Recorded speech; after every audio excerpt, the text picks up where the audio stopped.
difference between entrepreneurship and what a lot of people do in their career path by just getting a job. Can anyone tell me why would, we got just a definition a minute ago about what is entrepreneurship, right? Why would anyone take all of that risk and go do their own business instead of getting a job? What are some of the reasons? To work for themselves and be their own boss. Why would you want to be your own boss? So that you don't have to listen to anybody. If you want to take time off, you can do that, and you can still make money and revenue. Yeah, and then what happens? Do you get sick time still? Yeah, you get any time. Yeah, but you're not guaranteed a paycheck though, right? So there's more risk. You get a little bit more freedom, a little bit more risk. Okay, what else? I would say you're in control of your own career. Absolutely, some more control. Any other ideas? Yeah. Take your own ideas and put them into your business. So it sounds like what we're hearing a lot is that freedom of control. And sometimes being able to apply your own ideas more quickly. Maybe we're not able to do that if we're in somebody else's company. That's probably true. Any other ideas? Because do you agree, can we all agree that maybe entrepreneurship comes with a little bit more risk than just getting a job, right? Yes. Okay, maybe. We're going to talk about that a little bit. So I'm going to tell you a little bit about my story. Let me understand where everybody's from. Let's start. There's a school here. Where you guys? Alexander Hamilton Senior High School. Where is that? Where is that? It's on Robertson in the Culver City. Okay, cool. And you guys are in music school? Yeah. Music Awesome. magnet. Okay, what about back here? One of you. And at the end, here we go. Southland Christian High. Awesome. Okay, how about here? Are these all in LA? Okay, cool. Is there another one behind you? Same school? And then those guys are all from UCLA. That's okay. I happen to get my MBA from another school on the other side of town. So notice I didn't participate here in the 8 class. All right, coming up front a little bit. Next group, where are you guys from? Arcadia, okay. This next group? Entrepreneurial charter school, that sounds super fancy. Yeah. I didn't get to wear ties when I went to school. Okay, over here. Same, more ties, but we're down here. Okay, and you're all LA? So last time we had people from kind of all over. They're still coming. Raise your hand if every Monday your parents give you a big fat allowance and you get all the money you want. One of you, okay, hey, there's a couple of you, I know it, it's okay, that's all right. I wasn't like that. 5 years old, I wanted money to go down to the corner store and get some candy because all my friends had allowance. They all just could go get candy whenever they wanted. So I started my first company. My very first company was picking flowers, making them into a little bouquet, and selling them to an old lady. Okay? It was simply, for me, entrepreneurship, creating a business was simply about getting candy. Okay? Now, as I've gotten older, it hasn't really changed that much. In the end, it's really just about entrepreneurship as a way to achieve a goal, right? So starting a business, businesses are defined or have different goals, right? People say they have different reasons why they exist. One of the reasons that I've heard is simply that a business exists to increase shareholder value. What is shareholder? What's a shareholder? Anybody? He owns part of the business. Okay, so a business's goal for the company, right, is to make money for the people that own the company. Now, there's mechanisms within the company, right? There's things that the company does in order to do that, and that serves their clients. And that's the part that can be more fulfilling and enjoyable. But for me as an entrepreneur, everything I do has got to make money so I can pay the bills. I'm going to tell you a short story about that. I started, okay, so I sold flowers, and I mean, look, we joked that was a business. I sold flowers to that lady until I was 12. It's a 7-year company. That's better than most, right? So until I moved from that area, I ran that company and I got candy anytime I wanted. So, but it wasn't a real company. It wasn't sustainable. It couldn't operate without me, but it was just kind of fun. So going through college, I sold snowboards. Okay, I took last year's snowboards from Overstock and I sold them to college kids because we all need to make our money stretch a little bit more. And I paid for college. While I wrestled in college, I was able to pay for all my schooling and pay for everything so I didn't have to have a job. And I could wrestle and do other things. And then I owned a restaurant and I did a bunch of different things as I got older. Flash, what is the word I'm looking for? Flash forward. To 2008. Who was alive in 2008? Everybody? Were we all at least born? I know you guys luckily were. Not that old yet. Okay, so we're all alive. Maybe we have some memories. What happened in 2008?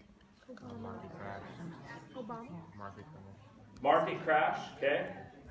At the time, I happened to own 3 companies in real estate. I owned a mortgage company, I owned a real estate agency, and I owned 13 properties here in California. It was not a good year, okay?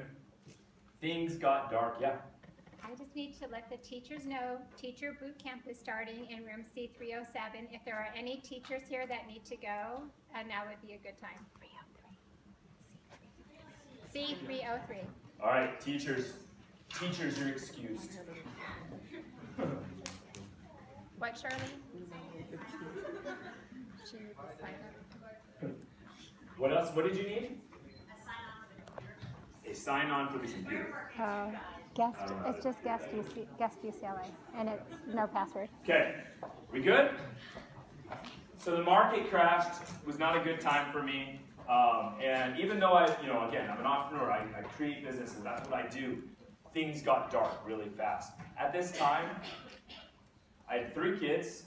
My wife was pregnant with our 4th. Okay, we went to my companies had crashed so bad.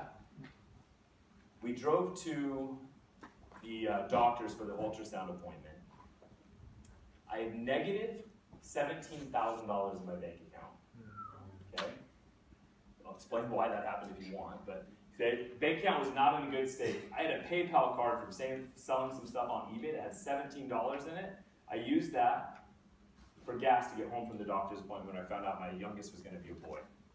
Okay, that night I realized things have got to change. I've got to move faster than I've ever moved before. I've got to build faster than I've ever built before.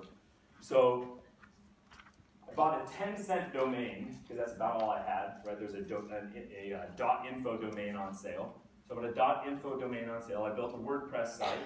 I used a $100 Google AdWords credit to start to run an ad campaign. I went to sleep. I woke up. I made $200 that night. Best night of sleep I've ever had. Okay.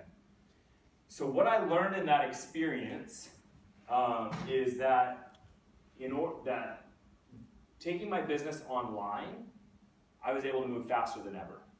Okay. So I've been doing all these businesses. I've been doing all this stuff that, like I said, restaurants and real estate companies and all these things that took a lot of manpower. And I needed office buildings and I needed all these things. And I went online, changed everything I did, and I'm going to go through a little bit about how I came up with that idea, how I was able to move that fast, and how that company has now made over $5 million. Okay? Now that's like some money. It's good money. I'm not saying it's not. There's people that have made $100 million and $50 million, whatever. There's people that have made way more. But it all depends on what your goals are. Okay? Because one of you may have a goal to make $1 billion, right? One of you just might want to make $10,000 a month. Which goal is right? They're both right, okay? It's up to you what your vision and what your dream is going to be, and that's totally okay. If you just want to make enough to pay the bills and to live comfortably and to not have to report to a boss, cool. That's what entrepreneurship is for. You want to change the world, you want to be the next Elon Musk, you want to land people on Mars, cool. That's what entrepreneurship is for. Okay? You don't want any of that, you just want to collect a paycheck, that's not what entrepreneurship is for. Okay?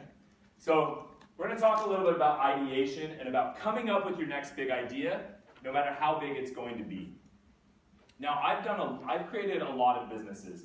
In fact, just this year, I'm closing more companies than most people ever start. Okay? Because what I'm realizing is I can't do a ton of things well. I'm going to get really niche, really focused. So we're going to talk about how you're going to come up with your next idea. Does anybody know what a niche is? Or you can say niche, and I still won't make fun of you. Anybody, what's a niche? Absolutely. So it's a specialty, something you're good at, or when we're talking about a marketplace, a segmented group of people that are centralized around a specialized theme or subject. Any examples of a niche? So let's go broad. Let's say not a niche, let's just say a general category would be health and wellness. What's a niche within health and wellness? A doctor? Great. Okay, maybe you can even niche that down more. What's a specialty with as a doctor? A what? A nurse, okay, yeah, or like a pediatrician, or right? There's specialists within each thing. That's what's niching down. We used to think that niching down or being really specialized in something was like the end of your career. What we're finding is that bottom line right there. Can you guys all read that together for me? That bottom line really loud. 1, 2, 3. The riches are in the niches. Okay, and that's cliche, but it's true. Okay, the number of people that I've worked with over the past 12 months that have gone, that have taken a brand new business and turned it into an 8-figure company are all niche down. Okay, so the very first step is to find a hot market.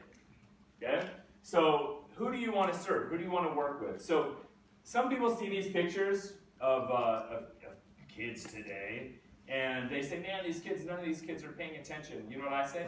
They're doing market research. Okay. What social media networks, what apps are you guys on frequently? Give me one over here.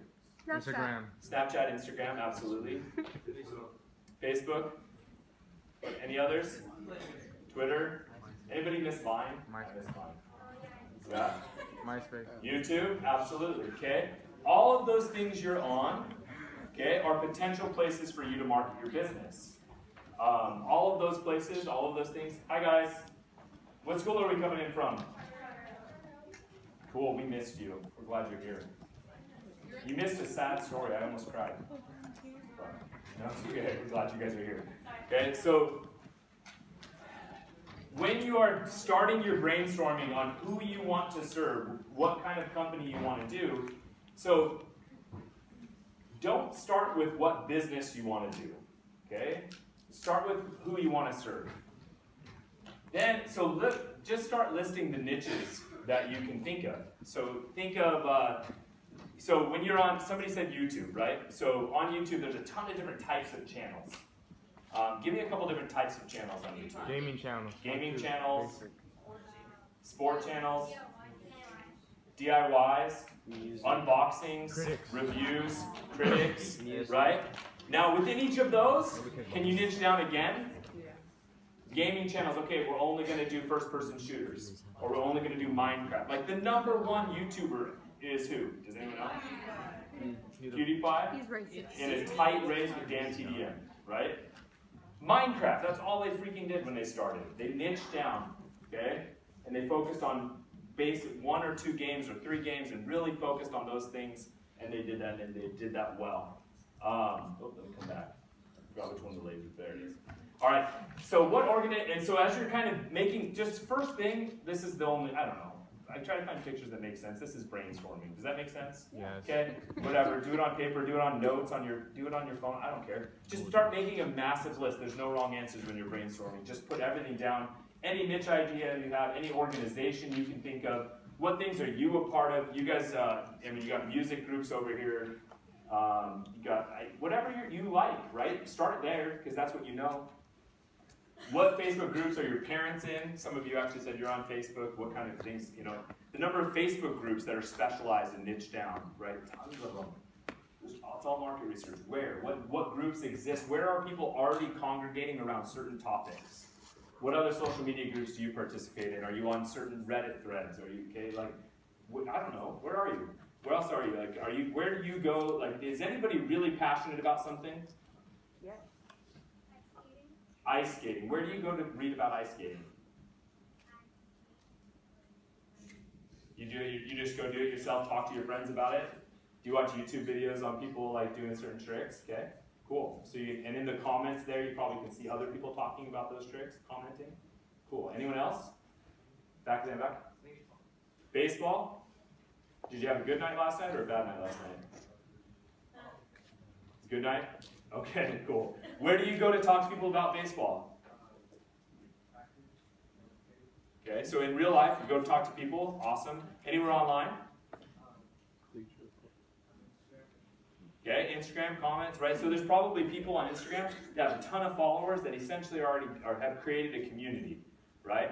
All of those places are places for you to go get ideas. Because here's the next step. Once you've found the market you want to serve, once you've figured it out, the first thing is once you figured out who the market is, you need to ask yourself these questions. And most of my slides don't have a bunch of things for you to look at or for you to read. This is one of them. Does your niche contain a large number of people? Is it going to be enough people to actually be considered a marketplace, right? If you're like, okay, I like skating, but I really want skating for people that are over 7 feet tall, right? It's probably not going to be a big enough marketplace. I know she's really tall, so I said that. And then it says, are these people irrationally passionate? Sports are a great example of irrationally passionate.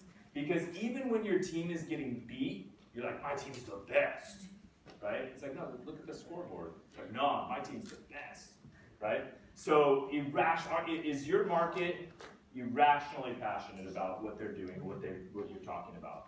Do they have disposable income? Are high schoolers a great market to target? No. No. Probably not. Like, unless you're targeting some of these, schools where the kids have a lot of money, right? Most of the time, kids aren't the spenders. Kids influence the spenders, right? So maybe marketing parents of high schoolers, right? Or something like that. Do they have their own jargon? Do they have their own slang, their own language, their own, do they communicate in a unique way? So like baseball players, they have their own jargon. I have to teach my kids, what it means when I say there's runners on the corners, or there's 2 down, or it's top of the inning, right? Baseball players know that stuff. And so each of your markets, do they have that kind of language? Do they have their own magazines or blogs or all the other things we already covered? Do they have conferences and events? Do they have their own celebrities? Are there influencers in that space? These are great things when you're going to start talking about marketing and stuff later on. But if these things don't exist, it's going to be really hard for the best idea to have any legs. Because if you could have a really, really good idea, but if no one's there to buy it, is it a good business? No. And so, it's a bunch of, that's fun. All right. So the next step, you found the market, they match all those criteria, you're trying to come up with the best idea to serve that market and make money. So what do? It's on the board. You survey. Ask them what they want. Ask them, right? So you got a bunch of baseball fans. It's like, hey, what would you guys like, right? Maybe they wanted a specific shirt for to celebrate the Dodgers win, or maybe the ice skaters want a specific tool to help them. I don't know ice skating. I'm making stuff up. So, but ask them, right? Ask the market what they want. This is the fastest, the shortcut, the fastest way to creating a business. Find a market, ask them what they want. Who can guess what the next step's going to be? We'll get to it. Okay.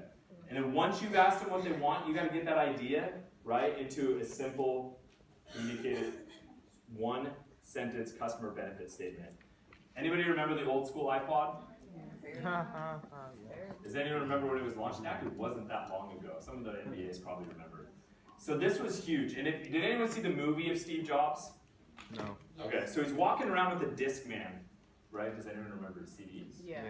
Okay. So he's walking around with a Discman and it's skipping. And he gets kind of just like, it's kind of a side, like there's a conversation happening and this is just kind of happening as in the backstory. And then you just see him walk by a trash can and throw it away. It's like, it's not working. He loved music, but he couldn't get his music that way. He didn't like it. It wasn't reliable. It skipped, it scratched, all that stuff. So it inspired him to create this. And then at the time, there were MP3 players. They either held like 12 songs, or they were an entire hard drive that were like massive. You had to carry like basically a small computer around with you. So he came up with this idea, 1,000 songs in your pocket. And everyone that loved music understood that meant they could take their whole library with them. I almost put up the video of the first commercial. It was really hokey, but you should watch it.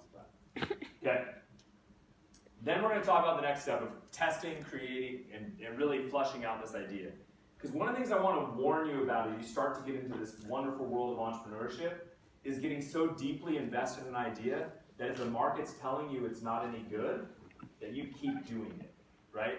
It is totally okay to get to a point in testing your idea where you say, hey, the market doesn't want this. Maybe the product's not quite what I thought it was. Maybe I need to go ask them again, right? Maybe I need to do more research, figure it out a little bit better. So we're going to start testing it. So few of the things I want to cover quickly are the different ways that you can create a product.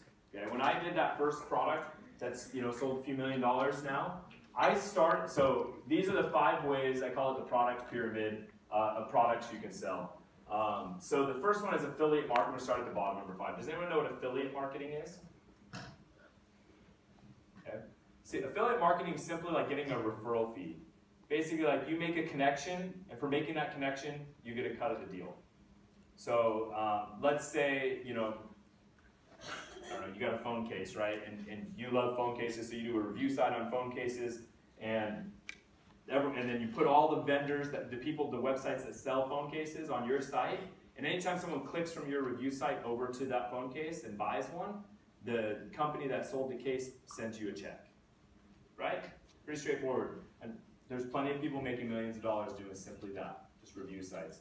Have you guys ever seen the commercial for Purple Mattress? Yeah. It's got Goldilocks and the raw egg test. Oh, yeah. Okay. So I had those guys on my radio show a while back. They have an affiliate that runs a mattress review site that makes like 400 grand a month. It's crazy. That's all he does, reviews mattresses. Okay, so you can do affiliate marketing and do really well. Very low risk. You're making a small percentage of the sale. Very low risk.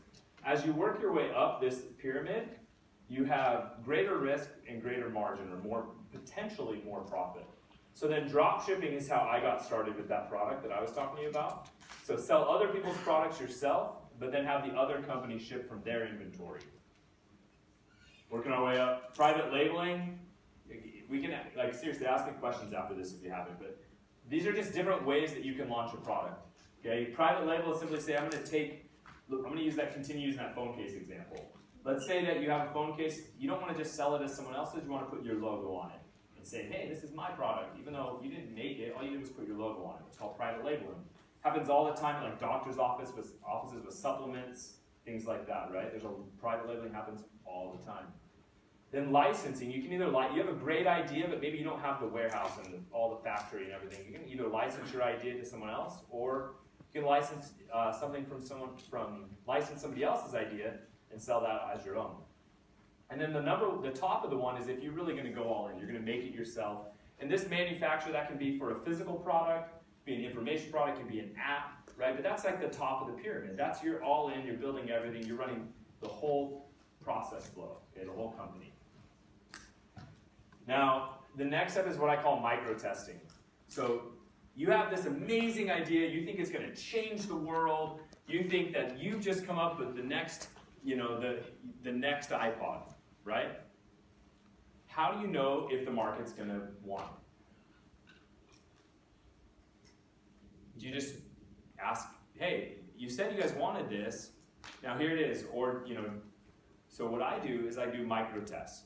Even before I've spent a ton of money inventing the product or creating the product, I'll put up test pages where I say, okay, let's see if people actually want to buy. Because what I've found is there's a big difference between, hey, if I made this, would you buy it?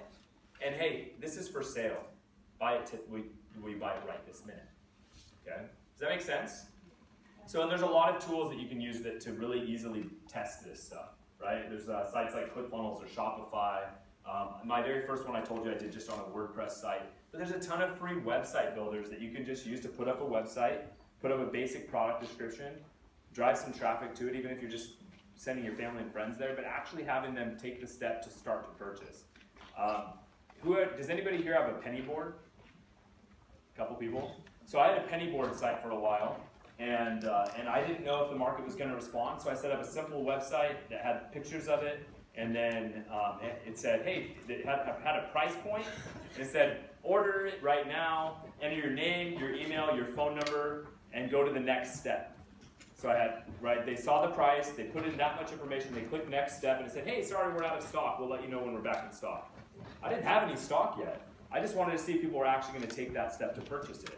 So from that, I had over 100 people saying they wanted to purchase. I went and bought inventory, and I emailed them all and said, hey, we're back in stock, here's a $10 off coupon. And I recouped all my investment back from one email. I'm just testing it that way, doing that micro test before I went and bought a container load of equipment. The number of people that I talked to that buy thousands of dollars worth of inventory before they've even done this basic test It boggles my mind. You guys have the ability to be entrepreneurs in the age where you can test things faster than ever. Take advantage of that. All right, so if your test goes well, what should you do? Go all in, make it happen. Figure out the rest of the pieces of the puzzle. Grow it. There's no shortage of buyers, right? There's no shortage of internet traffic. There's no shortage of opportunities. Okay? You will never ever have a traffic problem. Get it? You will never have a problem getting in front of enough people. If you're having a hard time selling it, the problem is not the traffic. The problem is either your product or your offer is wrong. Either you're not communicating it clearly, or it's not as cool as you think it is. Okay? So, if the test goes bad, what do? Fail. Yeah, right. So I like how I give you guys the answers. Yeah. But bail can either mean give up the project completely, or it can mean innovate, change, adapt. Right? I'm not saying give up every time you hit a wall. Do not get that from me. Okay? It may just mean that you haven't made the product as good as you think you need to make it yet. Okay? Especially if you're entering something that might be a crowded space, that there's a lot of competition, you're going to have to really find a way for your product to be superior. You're going to have to add more value. You're going to have to make it, right? You're going to have to do more. And so you're going to keep testing. Hey, what else can I do? What else can I provide? How else can I serve this market, this niche, with this product or service? Okay? And then retest. So this is a girl named Emily Shea, who I met a little while ago. At 10 years old, she wanted to make some money to get a new phone. Anybody want the new iPhone 10? Right? So, $1,000 phone. She wanted a new phone. Her dad said, cool, make some money and get it yourself. So she did. She wrote a book called How to Have the Perfect Sleepover. She's 10 years old. She sold, she went door to door and sold over $20,000 worth of the book. Now she's running a course called, I believe the title of the course is How to Make a Bunch of Money as a Kid Without Working Too Hard or Ruining Your Childhood. Right? And she's already more than passed that up, and now she's 11, right? So she's doing better than a lot of entrepreneurs I know, because what she's doing now, she's going to a bunch of other kids. She said, hey guys, you saw that I did this, what do you want? And they're like, we want a course of how to do it. She's like, okay, I'm gonna make you that course. And then before she was even done, before the pages were even built, she went and pre-sold a bunch of it by just calling people and just making cold calls. Hey, I have this new course. Do you want it? And you know, it's really hard when an 11-year-old kid calls you and tries to sell you something. You just say yes. But these guys were on my radio show. They came up with a really simple idea. And at first you're going to say, man, maybe this isn't really a passionate market. They came up with the idea for the drop stop, which goes in your car and stops stuff from dropping down in the cracks. They've been on Shark Tank now like 3 or 4 times. And they started by targeting a really passionate market with Mothers Against Drunk Driving and people like that, where they are passionate about trying to stop distracted driving, trying to stop things, right? Now, and the lesson here is when you start really narrow with a niche and get success, then it's easier to go broader into the larger market. Okay? And so they were able to sell millions and millions of dollars of this. Now, my cautionary tale to you to end up here is please pay attention to what's already happening in the marketplace. If you really, really, really want to be successful as an entrepreneur, you need to read and consume and learn from those that have already done it. Okay? Be reading books like The 4-Hour Workweek and Rich Dad Poor Dad and .com Secrets. And if you want a list of these things, my contact information will be at the end. I'll give you a suggested reading list. A lot of fun, I promise. These are good. And look and see what already has not worked. I drove past a Hollywood Video once. Do you guys remember Hollywood Video and Blockbuster and all those things? Okay. I drove past an old shell of a Hollywood Video, and inside, somebody had thought, hey, that's a great place to do another video store. And they just changed the name. And so I jokingly said that that's just now not Hollywood Video. So this person's entire business idea was, hey, they failed. This major corporation, that's all they did, and they were professional, and they had hundreds and hundreds of locations. But maybe it was just, they didn't have good customer service, or maybe so they just decided to run the exact same business there, and they didn't last more than a year. So don't just go and do the same things that have already failed. Okay? Look for ways to do better. And don't just even model what works, okay? Model what's happening, model what works, and then take it and make it your own, make it unique, make it special. Find that group that you truly want to serve, and then go and serve them. Find what they need, find what you can do. Because there's 100 types of businesses, there's a million things that you can do, okay? Once you find that niche that you want to serve, find the way that you can do that. Because whether your goal is, like I said earlier, to be the next Elon Musk, or whether your next goal is just to make enough money that you don't have to work for anybody else, that's all great. Entrepreneurship is the path for that, okay? And no matter which way you go, these basic steps of coming up with your next idea are going to work. Whether it's a small idea or a huge idea, or an idea that you think that nobody thinks is possible, it's possible if you just take the steps and don't get too invested into the idea where you realize what the market's telling you, okay? That's me. I'm Tyler Jorgenson. I don't really know how the nickname BizNinja came up. But it's been the name of my radio show and my website since 2011. So you can find me on Instagram at biz.ninja. And I will look over the next day, and anybody that tags me in a post from Project Echo, over the next day, I will find the coolest one and I'll send a pair of sunglasses from one of my companies. It's worth over $100. So post, share about what you're doing. Because one thing that I love about entrepreneurship is it inspires people. Okay, so when your friends and your family and people see that you're doing these kind of things, it motivates them too. And that's that ripple effect that happens when you do things outside of the norm and you do things that are big. Okay, so please share what you're doing. If you have any questions, please feel free to email me, and then you can check me out on my radio show, which also goes on to iTunes and stuff like that. Any questions? I wasn't sure if we were all awake.